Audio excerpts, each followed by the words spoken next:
Hello everybody, this is पवन पांडे। आज हम पढ़ने वाले हैं इस वीडियोस में सब्जेक्ट वर्ब कंकर्ड। ये चैप्टर हमारा 4 क्लास से ये स्टार्ट होता है, लेकिन हम लोग शुरू से ध्यान इस टॉपिक पे, इस चैप्टर पे नहीं देते हैं। अगर हम इस चैप्टर को जान जाते हैं तो हमारा सेंटेंस कभी भी गलत नहीं होता है। और ये जो सेंटेंस, ये जो चैप्टर है काफी इंपॉर्टेंट है। ये बड़े बड़े क्लास तक ये चैप्टर चलता है जिसका नाम है सब्जेक्ट वर्ब कंकर्ड। हम इस चैप्टर को एक एक वर्ड से जानेंगे कि इस चैप्टर का क्या अर्थ होता है और इस चैप्टर का क्या मीनिंग होता है। ठीक है, तो आपसे रिक्वेस्ट है कि वीडियो के अंत तक बने रहिए और वीडियोस को बिना स्किप किए हुए पूरा देखिए।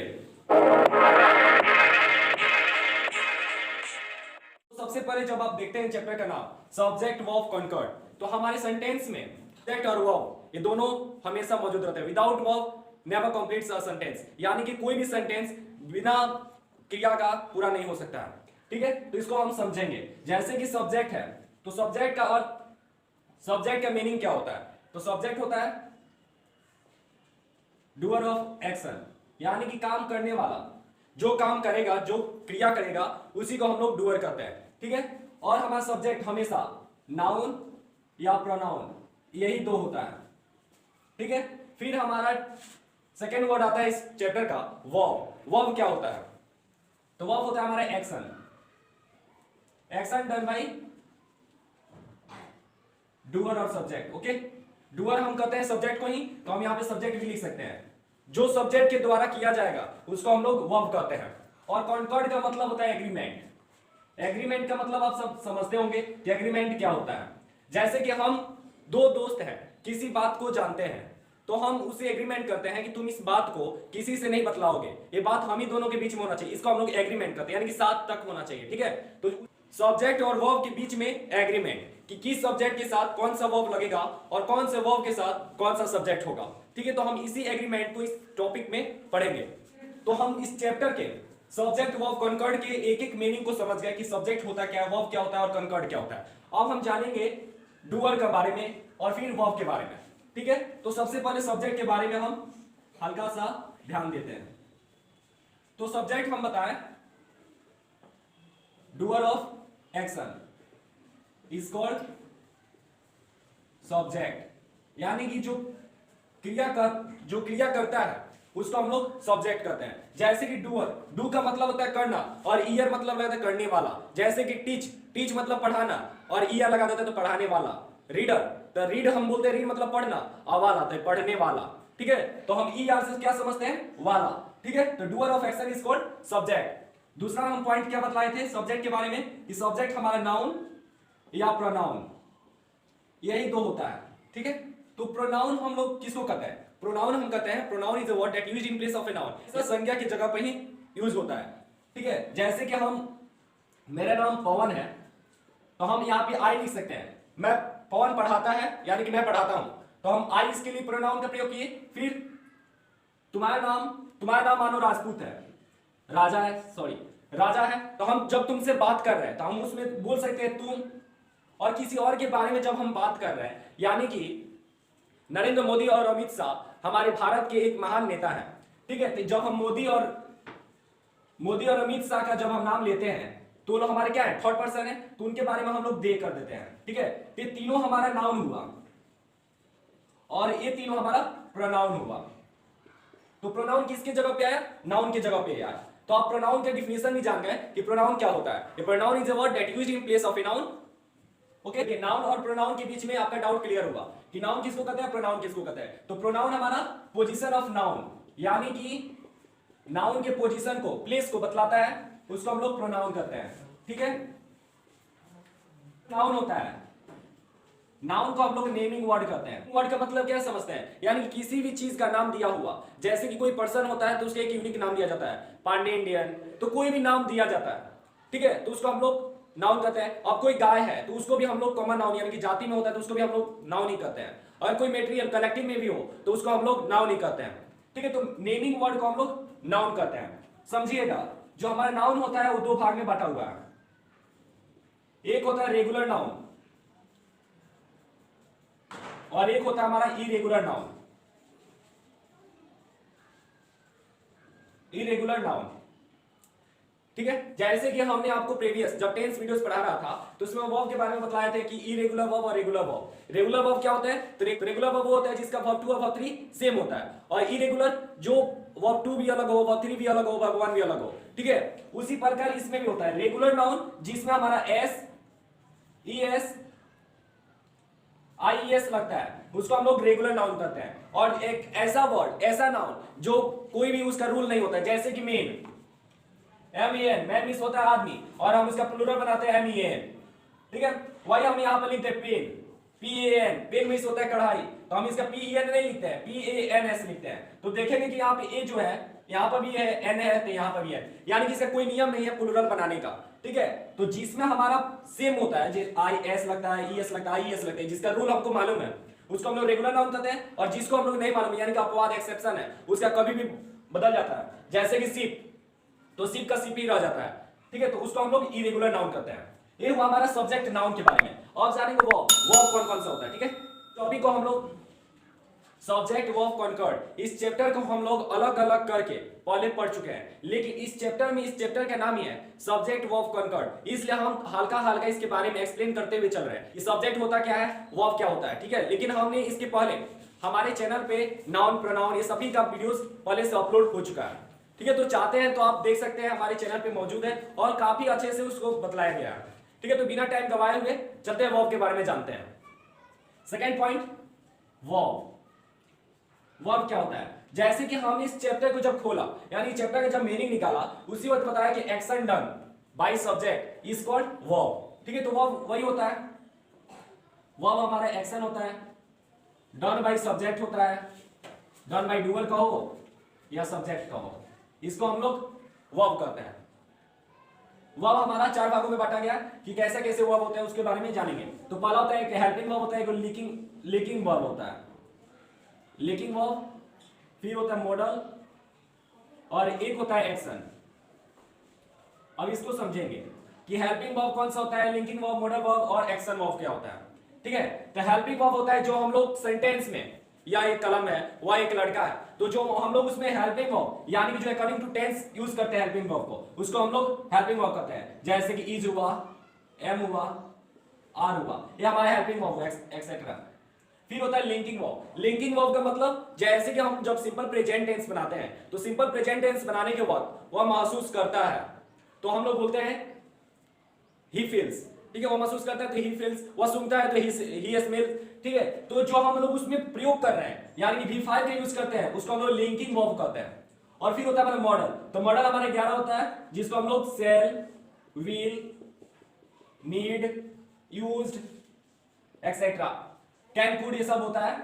ठीक है, तो इसको हम लोग मॉडल कहते हैं। तो ये भी हमारा वर्ब में ही आता है, यानी जब सेंटेंस को बनाते हैं, तो जैसे कि ही विल बी ईटिंग, वह खाएगा, यहाँ पे विल जो है हमारा मॉडल है, लेकिन हम लोग helping verb according to tense प्रयोग भी करते हैं उसको। ठीक है, Pandey Indian used to talk about you, Pandey Indian तुम्हारे बारे में बात किया करते थे। ठीक है, तो इस सेंटेंस में यूज्ड जो है हमारा वो वर्ब की जगह पे यूज हुआ है। ठीक है, तो उसको भी हम लोग लेकर चलते हैं। फिर होता है एक्शन वर्ब, जैसे कि हम लोग बोलते हैं ईट, खाना, डांस, रीड, गो, ये सब हमारे क्या है, ये सब हमारे एक्शन वर्ड है, यानी कि एक्शन वर्ब है। ठीक है, तो ये हो गया हमारा सब्जेक्ट और वर्ब।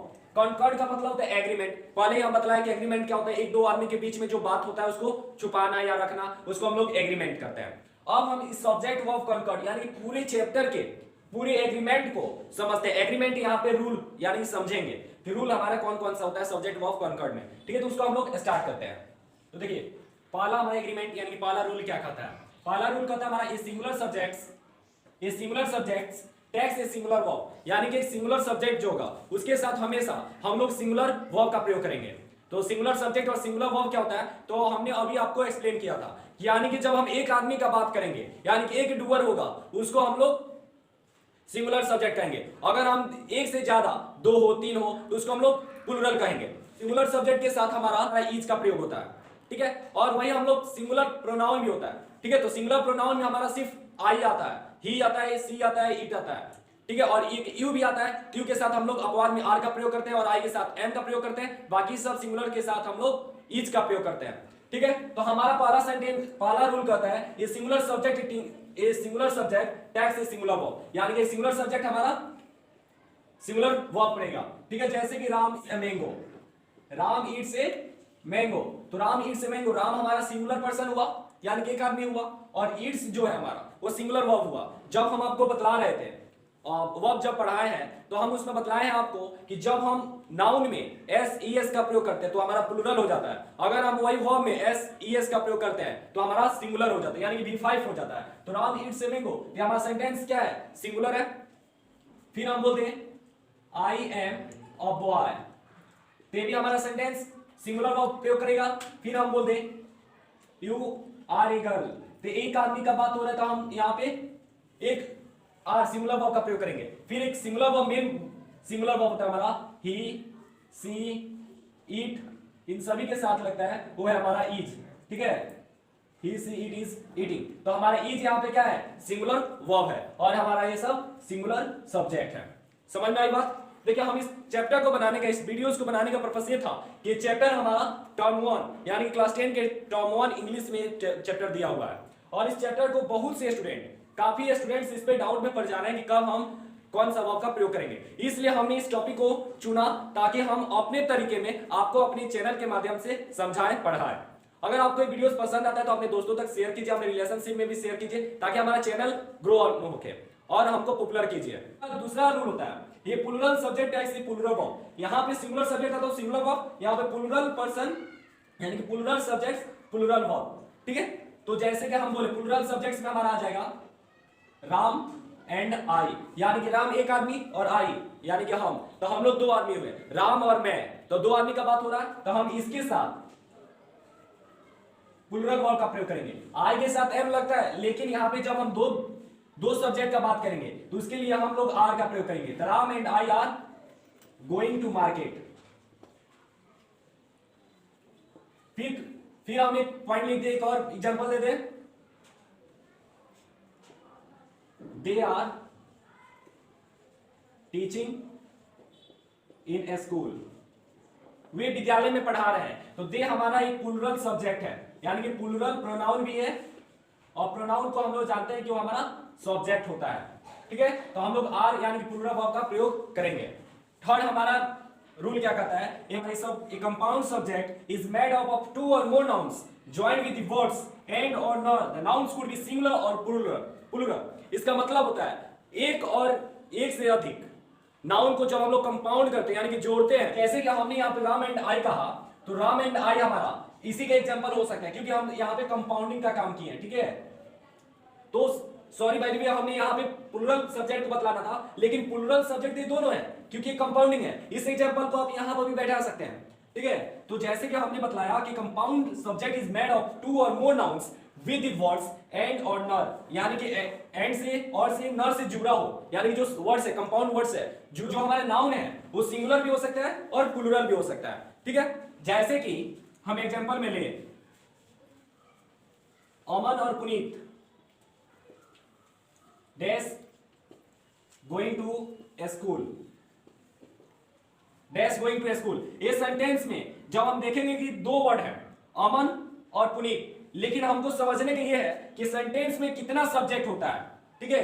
यानी कि करने वाला काम, यानी कि इसमें करने का काम एक्शन जो हमारा वो गोइंग है, यानी कि जाने के काम कौन कर रहा है, प्लूरल है या सिंगुलर है, इसको हम लोग को समझना है, ठीक है। तो अमन और पुनीत ये हमारा कंपाउंड वर्ड हुए, ठीक है, कंपाउंड वर्ड हुए। लेकिन जब हम इसका अर्थ निकालते हैं यानी कि हिंदी में जब बोलते हैं अमन या पुनीत विद्यालय जा रहे हैं, अमन या पुनीत विद्यालय जा रहे हैं, तो हम इस सेंटेंस में कितने आदमी का बात कर रहे हैं, हमने दो आदमी का नाम लिया लेकिन एक ही आदमी का काम बतलाया कि अमन या पुनीत विद्यालय जा रहा है, अमन या पुनीत में से कोई एक ही विद्यालय जा रहा है, ठीक है। तो हम यहाँ पे किसका प्रयोग करेंगे, इज का प्रयोग करेंगे, क्यों, क्योंकि हमारा एक दो कंपाउंड वर्ड्स हैं लेकिन हमारा सिंगुलर सब्जेक्ट है, ठीक है। फिर हम वहीं पे एंड का प्रयोग करेंगे, तो समझिएगा एंड से हमारा प्लूरल बनता है यानी कि जोड़ा जाता है, ज्यादा आदमी बनते हैं, जैसे कि Ram, Pawan, Sita and Piyush dash going to school. तो यहाँ पे चार बच्चों का नाम लिया जा रहा है, तो इसमें हम क्या कर रहे हैं, नाम को जोड़ रहे हैं, यानी कि हम उसमें ऐड कर रहे हैं, ठीक है, संख्या को बढ़ा रहे हैं, कि हमारा क्या होगा, प्लूरल सब्जेक्ट होगा, इसके साथ हम लोग प्लूरल वर्ब का करते हैं। देखिए हमारा जो सब्जेक्ट वर्ब कॉन्कॉर्ड का जो सबसे मुख्य रूल है यही दो है, सिंगुलर सब्जेक्ट के साथ सिंगुलर वर्ब और प्लूरल सब्जेक्ट के साथ प्लूरल वर्ब, उसी के माध्यम से सब सेंटेंस है, लेकिन इसमें सिर्फ कंपाउंड वर्ड्स, कुछ नए नए अलग अलग मीनिंगफुल वर्ड को जोड़ा गया है। ठीक है, अब इस सेंटेंस में देखेंगे ये भी हमारा क्या है, पवन और पवन एंड सत्येंद्र, ये दोनों हमारा कंपाउंड वर्ड है, यानी दो व्यक्ति का, दो सब्जेक्ट को हम लोग ऐड किए हैं, यानी कि कंपाउंड किए हैं। लेकिन जब हम इसका अर्थ निकालते हैं तो हमारा एक सिंगुलर सब्जेक्ट बनता है। ठीक है, यानी कि सिंगुलर डुअर बनता है। ठीक है, तो पवन न सत्येंद्र, यानी कि ना ही पवन ना ही सत्येंद्र किताब पढ़ रहे हैं, तो हम यहाँ पे इज का प्रयोग करेंगे। क्यों? क्योंकि हम सब्जेक्ट का बात नहीं कर रहे हैं। ठीक है, तो अगर हमारा एंड के साथ कोई सेंटेंस कंपाउंड होगा, कोई वर्ड कंपाउंड होगा, तो उसके साथ हम लोग प्लूरल वर्ब का प्रयोग करेंगे, और नॉर के साथ कोई कंपाउंड वर्ड होगा, उसके साथ हम लोग सिंगुलर वर्ब का प्रयोग करेंगे। फोर्थ रूल हमारा क्या कहता है, यानी कि fourth agreement of subject verb concord का क्या कहता है, उसको समझेंगे। कहता है the words such as each, every, someone, anyone, anything, nothing, everything, no one, many, always take a singular verb। यानी कि कोई भी सेंटेंस each से हो, every से हो, someone, anyone, anything, nothing, everything, no one से हो, उसमें हम लोग सिंगुलर वर्ब का प्रयोग करेंगे। जब हम इसका सेंटेंस बनाएंगे, जैसे no one helps me, no one helps me, यानी कि एक भी आदमी, यहां पे कोई ज्यादा आदमी का बात नहीं हो रहा है, एक भी आदमी का बात नहीं हो रहा है, यानी कि लेस देन वन का बात हो रहा है, तो हम यहाँ पे सिंगुलर वर्ब का प्रयोग करेंगे। तो ये हमारे हेल्प्स क्या है, लिंकिंग वर्ब है, यानी कि टेंस के अकॉर्डिंग लगा हुआ है। फिर हम यहाँ पे कह सकते हैं नो वन हुआ, फिर हम यहाँ पे लिख सकते हैं each student of this class has a pen. अब यहां पे समझेंगे each student of this class, यानी कि इस क्लास के प्रत्येक छात्र के पास एक कलम है। ठीक है, तो हम यहाँ पे ईच स्टूडेंट यानी कि प्रत्येक छात्र का बात कर रहे हैं और एक इंडिविजुअल ग्रुप के बारे में बात कर रहे हैं, इसलिए हम यहाँ पे सिंगुलर वर्ब का प्रयोग करेंगे। यानी कि मेरे पास भी एक कलम है, उसके पास भी एक कलम है। ठीक है, तो हम यहाँ पे सिंगुलर वर्ब का प्रयोग करेंगे। उसी प्रकार यहाँ पे जितने भी वर्ड लिखे हैं इसके साथ हम लोग सिंगुलर वर्ब का प्रयोग करेंगे। ठीक है, समझ में आई बात? अब आगे चलते हैं। फिफ्थ हमारा एग्रीमेंट क्या कहते हैं, फिफ्थ रूल क्या कहता है, when two singular subjects are joined by or nor either or neither nor we use singular verb। यानी कि हमने अभी आपको कुछ देर पहले और नॉर के साथ बतलाया था कि इज का प्रयोग करेंगे, यानी कि सिंगुलर वर्ब का प्रयोग करेंगे। अब हमको जाना है either और neither nor, ये भी हमारे कंपाउंड वर्ड्स हैं, यानी कि हम 3, 4, 5, 6 ये सब हमारे कंपाउंड वर्ड्स हैं, कंपाउंड कॉन्कॉर्ड रूल है। ठीक है, यानी कि इसमें जोड़ने का काम हुआ है, इसलिए हम लोग इसमें कंपाउंड कहेंगे। ठीक है, तो either और neither nor, इससे हम एग्जांपल को लेते हैं और समझते हैं। एक्शन, either प्रिंसिपल और director is responsible for this action. इस सेंटेंस के मतलब आप समझिए क्या होता है, either प्रिंसिपल और डायरेक्टर, या प्रिंसिपल या तो डायरेक्टर इस एक्शन के लिए, इस काम के लिए जिम्मेवार है। यानी कि हम इस सेंटेंस में क्या बताना चाहते हैं, या तो डायरेक्टर इसके लिए जिम्मेवार होगा या प्रिंसिपल जिम्मेवार होगा, दोनों के बारे में हम बात नहीं कर रहे हैं, तो इसलिए हम लोग यहाँ पे सिंगुलर वर्ब का प्रयोग करेंगे। फिर उसी प्रकार हम कहते हैं neither father nor mother hurt child। अब देखिए यहां भी सेंटेंस में हम क्या बतला रहे हैं, ना ही पिता ना ही मां अपने बच्चों से हर्ट करती हैं, यानी कि उनको चोट पहुंचाती हैं, यानी कि नफरत करती हैं, तो कभी भी ना ही पिता करते हैं और ना ही मां करती हैं। ठीक है, तो हम यहाँ पे क्या कर रहे हैं, एक भी आदमी का बात नहीं कर रहे हैं। देखिए एक आदमी का भी बात होगा तो सिंगुलर वर्ब का प्रयोग करेंगे, और 0% यानी कि लेस देन 1 का भी बात होगा, लेस देन 1 डूअर का भी बात होगा, उसके साथ हम लोग सिंगुलर वर्ब का प्रयोग करेंगे। इस सेंटेंस में भी देख सकते हैं, और जहां पे हम नर का प्रयोग किए थे वहां पे भी देख सकते हैं कि हम लेस देन 1 सब्जेक्ट की बात किए थे। ना ही पिता ना ही मां हर्ट्स टू देयर चाइल्ड, अपने बच्चे को चोट पहुंचाते हैं। ठीक है, यहां तक बातें समझ में आई। नाउन और प्रोनाउन आर जॉइंड बाय और, nor, neither, nor and not only but also the verbs agree to nearest verb, nearest subject. तो देखिए जब हम आपको थर्ड स्ट्रक्चर यानी थर्ड रूल जब से आपको पढ़ाए हैं, यानी कि कंपाउंड सब्जेक्ट और प्रोनाउन पढ़ाए हैं, उसमें से आप देख रहे हैं कि कॉमन वर्ड और, नॉर, एदर और, नेदर, नॉर आते रहा। हमने उस 3, 4, 5 यानी कि 3, 4, 5 इन सभी रूल में आपको बताया कि अगर कोई भी सेंटेंस में एदर और नेदर नॉर हो तो उसके साथ हम लोग सिंगुलर एदर और नेदर हो, उसके साथ हम लोग सिंगुलर वर्ब का प्रयोग करेंगे। अगर यहाँ पे एक्सेप्शन वही कहता है कि अगर हमारा सेंटेंस एदर और नेदर नॉर से जुड़ा हुआ है, और उसके बीच में दोनों कंपाउंड वर्ड्स के बीच में जो हमारा वर्ब के नजदीक वाला वर्ब प्लुरल हो तो उसके साथ हम लोग प्लुरल वर्ब का प्रयोग करेंगे, अगर वो सिंगुलर होगा तो सिंगुलर का प्रयोग करेंगे। ठीक है, तो यहां पे देखिए आई सिंगुलर है और माय फैमिली प्लुरल है, यानी कि मेरा परिवार, मेरा हम एक अकेले हैं, लेकिन अब फैमिली में माता हुए, पिता हुए, भाई हुई, भाभी हुई, ये सभी हुए, तो हमारा वो फैमिली हुआ। तो इसलिए हम लोग यहाँ पे रेस्पॉन्स का मतलब होता है कि आपको इस पत्र को हम लोग पालेंगे, यानी कि हम यहाँ पे प्लुरल वर्ब का प्रयोग किए हुए हैं। ठीक है, तो हम यहाँ पे और भी बोल सकते हैं, एदर आई और my friends are coming to your marriage, या तो मैं या मेरा दोस्त तुम्हारी शादी में आ रहे हैं। तो यहाँ पे हमारा जो वर्ब के नजदीक जो वर्ड होगा उसके अनुसार हम लोग यहाँ पे वर्ब को रखेंगे। तो क्लियर? देखिए 7th रूल क्या कहता है, नॉन में टेक ए सिंगुलर और plural verb according to sense कॉन्वेक्ट। नॉन अगर किसी भी सेंटेंस में लगा हुआ है उसके साथ हम लोग सिंगुलर भी और प्लुरल वर्ब ये दोनों वर्ब को हम लोग प्रयोग कर सकते हैं, लेकिन कब? उसके सेंस को कन्वे करके तब। ठीक है, जैसे कि हम यहाँ पे बोले एग्जाम्पल में, none of my friends were coming, मेरे दोस्त में से कोई नहीं आ रहा है, तो हम मेरे दोस्त में से, तो मेरे दोस्त कितने हैं? प्लुरल है, बहुत पर्सन है, प्लुरल पर्सन है, इसलिए हम यहाँ पर प्लुरल वर्ब का बात करेंगे। 8th रूल क्या कहता है, यानी कि हमारा 8th agreement 8th Concord rule क्या कहता है, when the subject is collective a noun thought of as one whole we use a singular verb, यानी कि जब हमारा कलेक्टिव नाउन यानी कि समूह में अगर कोई भी सब्जेक्ट हो, एक पूरा समूह में हो, उसके साथ हम लोग सिंगुलर सब्जेक्ट सिंगुलर वर्ब का प्रयोग करेंगे। ठीक है, जैसे कि Indian army is a large force, यहाँ पे हम इंडियन आर्मी एक ग्रुप आर्मी के बारे में बात करें, यानी कि भारत के सभी आर्मी के बारे में हम बात कर रहे हैं, यानी कि एज वन होल कंसीडर कर रहे हैं, इसलिए हम यहाँ पे सिंगुलर वर्ब का प्रयोग करेंगे। ठीक है, क्लियर? नेक्स्ट रूल हमारा क्या कहता है, when we use nouns which appears in plural in form, यानी कि देखने में प्लुरल फॉर्म में होता है लेकिन सिंगुलर मीनिंग होता है, उसके साथ हम लोग सिंगुलर वर्ब का प्रयोग करते हैं। तो भाई ऐसा कौन सा है जिसको हम लोग देखते हैं तो प्लुरल है लेकिन वो वास्तव में सिंगुलर है? तो भाई वो है जैसे कि हम लोग न्यूज, एग्जाम्पल में न्यूज हुआ और मैथ सब्जेक्ट हुआ, यानी कि मैथ्स को हम लोग जब लिखते हैं तो मैथेमैटिक्स होता है, मैथेमैटिक्स। ठीक है, और शॉर्ट फॉर्म में हम लोग इसको लिखते हैं मैथ्स।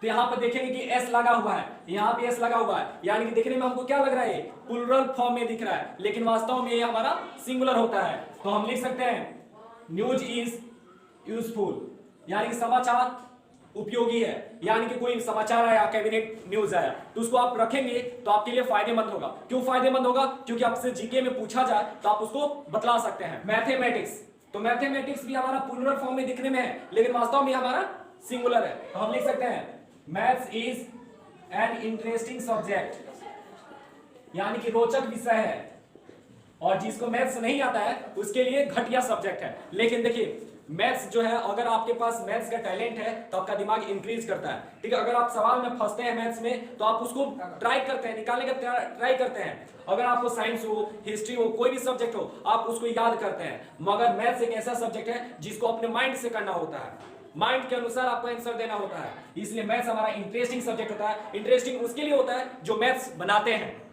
फिर हमारा नेक्स्ट टॉपिक आता है, नेक्स्ट रूल कहता है singular verb. Singular verb when subject sum of money or period of time distance SI unit. हम लोग सिंगुलर वर्ब का प्रयोग कब करेंगे? तो सिंगुलर वर्ब का प्रयोग हम लोग उस वक्त करेंगे कि when subject sum of money period of time distance SI unit हो, यानी कि जब हम एक कहें 5000 रुपया दो तो फिर यहाँ पे हुआ period of time, I have been teaching you for 5 years, मैंने तुमको 5 साल से पढ़ाते आ रहा हूँ। तो यहाँ पे 5 साल यानी कि पीरियड ऑफ टाइम के बारे में बात हो रहा है, लेकिन यहाँ पे हम लोग सिंगुलर वर्ब का प्रयोग करेंगे। ओके, और नेक्स्ट पॉइंट कहता है distance. I have traveled 4 kilometre from Gopalganj to Thawe, मैंने गोपालगंज और थावे से 4 किलोमीटर का दूरी तय किया। तो यहाँ पे हमारे डिस्टेंस के बारे में हुआ this is 4 kgs of Apple, ये 4 किलो सेब है। तो यहाँ पे हम लोग एसआई यूनिट के बारे में बात कर रहे हैं। इसके साथ हम लोग किसका प्रयोग करेंगे? सिंगुलर वर्ब का प्रयोग करेंगे। Note it this point.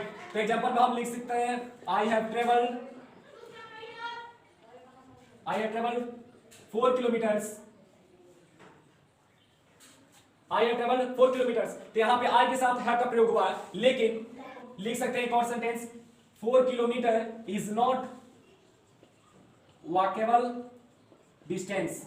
Walkable distance का मतलब है किलोमीटर टहलने वाली दूरी नहीं है, तो हम यहाँ पे इज का प्रयोग किए हैं। और यहाँ पे जबकि हमारा प्लूरल नंबर है, तो प्लूरल नंबर को हमको नहीं देखना है, हमको देखना पीरियड ऑफ टाइम हो, डिस्टेंस हो, ऐसा यूनिट हो, सम ऑफ मनी हो, तो उसके साथ हम लोग सिंगुलर वर्ब का प्रयोग करेंगे। Next point, class noun indicating clothing furniture singular verb, यानी कि कोई क्लास नाउन इंडिकेट होता है, कपड़ा से रिलेटेड हो, फर्नीचर से रिलेटेड हो, तो उसके लिए हम लोग सिंगुलर वर्ब का प्रयोग करते हैं। इसके लिए एग्जांपल हम लोग लिख सकते हैं, the furniture in the drawing room is antique।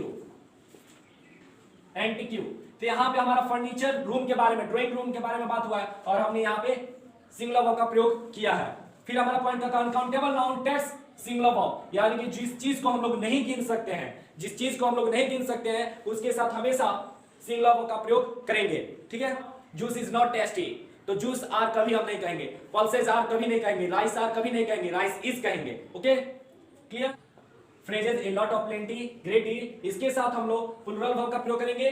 कब करेंगे? तो when they are in number, जब संख्या में होता है उसके साथ हम लोग प्लूरल वर्ब का प्रयोग करेंगे। और सिंगुलर वर्ब का प्रयोग हम लोग उस वक्त करेंगे जब अमाउंट ऑफ क्वांटिटी होगा, यानी कि क्वांटिटी जिसको हम लोग नहीं गिन सकते हैं उस वक्त हम लोग सिंगुलर वर्ब का प्रयोग करेंगे। अगर कोई नंबर में हो जिसको हम लोग गिन सकते हो उसके साथ हम लोग प्लूरल वर्ब का प्रयोग करेंगे। एग्जांपल में जैसे कि a lot of money spent was on that event, यानी कि ढेरों से पैसे उस घटना पे खत्म हो गए, यानी कि बर्बाद हो गए, यानी कि खर्च हो गए। तो कब खर्चे हुए? उस घटने पे हुए। और a lot of money यानी कि नंबर में नहीं दे रहा है, इसलिए हम यहाँ पे सिंगुलर वर्ब का प्रयोग करेंगे। क्लियर? देखिए ये हमारा रूल क्या कहता है, two singular noun joined by and if one is preceded by an article use singular verb. जैसे कि मैंने आपको कुछ रूल बतलाया, उसमें हम आपको बतलाए कि अगर किसी भी कंपाउंड वर्ड को एंड से जोड़ा जाता है उसके साथ हम लोग प्लूरल वर्ब का प्रयोग करते हैं। लेकिन यहाँ भी इस रूल में कहता है two singular noun joined by and if one is preceded by an article uses singular verb, यानी कि एक ऐसा सेंटेंस, एक ऐसा वर्ड जो एंड से तो जुड़ा हो लेकिन प्रेसिडेड बाय एन आर्टिकल, उसमें से कोई एक ऐसा वर्ड जो प्रेसिडेड होता है सिंगुलर वर्ब से, उसके लिए हम लोग सिंगुलर वर्ब का प्रयोग करते हैं। जैसे कि एग्जांपल में the monitor and teacher is not responsible for this mistake. यहां पे सेंटेंस का the monitor and teacher is not responsible for this mistake, यानी इस काम के लिए ना ही मॉनिटर और ना ही टीचर रेस्पॉन्सिबल है, तो इसलिए हम लोग यहाँ पे इज का प्रयोग करेंगे। ठीक है, क्योंकि एक के पहले दी का प्रयोग हुआ। अगर यहाँ पे मॉनिटर एंड द टीचर लिखे रहते तो भी हम यहाँ पे इज का ही प्रयोग करते। फिर हमारे इस रूल को कहता है, सेकेंड रूल कहता है टू नाउन और pronoun joined by and if both expresses same sense then singular verb. जैसे कि एक में हमने एंड के बाद बताया तो इसमें आर्टिकल होता है तो सिंगुलर वर्ब का प्रयोग करते हैं। और इसमें कहता है अगर दो नाउन हो, दो प्रोनाउन हो, एंड से जुड़ा हो और सेम सेंस को प्रदान करता हो उसके साथ हम लोग सिंगुलर वर्ब का प्रयोग करेंगे। जैसे कि एग्जांपल में हम लेते हैं, बहुत बढ़िया ये सेंटेंस है, ये बड़े बड़े एग्जाम में पूछा जाता है और हम सब मिस्टेक कर देते हैं। क्यों मिस्टेक करते हैं? तो देखिए हम भी आपसे ट्राई करते हैं। पूरी एंड सब्जी,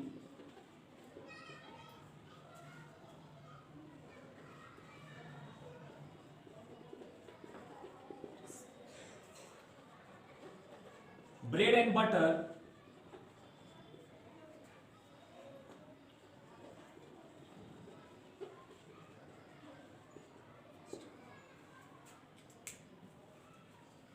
देखिए ये दो सेंटेंस हैं, दोनों में जब देखेंगे तो ये भी हमारा नाउन है, ये भी हमारा नाउन है, ये भी हमारा नाउन है, ये भी हमारा नाउन है। ठीक है, दोनों में देखेंगे कि दोनों में हमारा नाउन ही है और हमको यहाँ पे फिलअप करना है वर्ब को, तो हम यहाँ पे क्या वर्ब करेंगे? तो अधिकतर स्टूडेंट्स इस सेंटेंस में प्लूरल वर्ब का प्रयोग करते हैं, जिससे उनका मार्क्स कट जाता है। तो मार्क्स कटने का पर्पस ये है कि दोनों पूरी एंड सब्जी, ब्रेड एंड बटर एक ही चीज को, एक ही सेंस को प्रदान कर रहा है, एक्सप्रेस कर रहा है। जैसे कि पूरी एंड सब्जी इज माई फेवरेट डिश, यहाँ पे हम लोग इज का प्रयोग करेंगे। Bread and butter dash tasty breakfast, तो इज करेंगे, यानी कि पूरी सिर्फ हम लोग पूरी नहीं खाते हैं, सब्जी भी खाते हैं, और सब्जी ही सिर्फ नहीं खाते हैं, पूरी भी खाते हैं। ये दोनों एक दूसरे से कंबाइंड है, कंपाउंड है, इसलिए हम लोग यहाँ पे इस का प्रयोग करेंगे। और हमारा दो सेंस को प्रदान करता है पूरी एंड सब्जी। That's my favourite dish. पूरी और सब्जी मेरा पसंदीदा डिश है, यानी कि व्यंजन है, ठीक है। तो पूरी सब्जी लोग बहुत अधिकतर खाता है। कोई तो ऐसा नहीं है ना कि कोई डिश में खाली पूरी ही खाया जाता है, छूछे सब्जी ही खाली खाया जाता है, पूरी नहीं खाया जाता, ऐसा तो कोई डिश नहीं है भाई। तो इसलिए हम लोग यहाँ पे इसको करते हैं, क्योंकि दोनों हमारा सेंस एक ही देते हैं। फिर हमारा ब्रेड एंड बटर, क्या हम लोग छूछे ब्रेड को खाते हैं? क्या छूछे बटर को खाते हैं भाई। लेकिन हमने यहाँ पे क्या बोला है, टेस्टी ब्रेकफास्ट। ब्रेकफास्ट में हम लोग सिर्फ बटर ही खाते हैं, सिर्फ ब्रेड ही खाते हैं, ऐसा नहीं है, दोनों एक दूसरे से अटैच है। इसलिए हम यहाँ पे इसका प्रयोग करेंगे, यानी कि सिंगुलर वर्ब का प्रयोग करेंगे। यहाँ पे हम वीडियोस को खत्म करते हैं और आशा करते हैं कि आपको इस वीडियोस में बताए गए सभी रूल, सभी कंसेप्ट्स आपको समझ में आए होंगे। और ये वीडियोस काफी इंटरेस्टिंग है और वेरी यूजफुल भी है। वेरी यूजफुल कैसे है, तो भाई आपके टर्म 1 में आने वाला है और बड़े बड़े क्लास में भी इसको पूछा जाता है। और साथ साथ हम लोग कभी भी सेंटेंसेस को लिखते हैं तो अगर हमारे पास ये रूल का महागठबंधन है और हमको याद है, ये प्रवचन हमको याद है, तो हम कभी भी सेंटेंस को गलत नहीं कर सकते हैं। क्यों नहीं कर सकते भाई? तो हम सभी कंसेप्ट को जानते हैं कि कब प्लूरल वर्ब लगता है और कब सिंगुलर वर्ब लगता है। अन्यथा हम कभी सिंगुलर वर्ब के साथ भी प्लूरल वर्ब का प्रयोग कर सकते हैं, जिससे हमारा मार्क्स कट सकता है और शिकायत हो सकता है। इसलिए एक काफी जरूरी था, काफी इंटरेस्टिंग था, काफी इंपॉर्टेंट था हमको ये जानना, इसलिए हमने आपको इस वीडियोस के माध्यम से प्रदान किया। आशा करते हैं वीडियोस में बताए गए सभी कंसेप्ट आप समझे होंगे। अगर समझे होंगे तो आप इस वीडियोस को अपने दोस्तों तक, अपने रिलेशनशिप में, रिलेशन ग्रुप में, क्लास फैमिली में शेयर कीजिए। फिर मिलेंगे हम अगले वीडियोस में, तब तक के लिए stay safe, stay at home.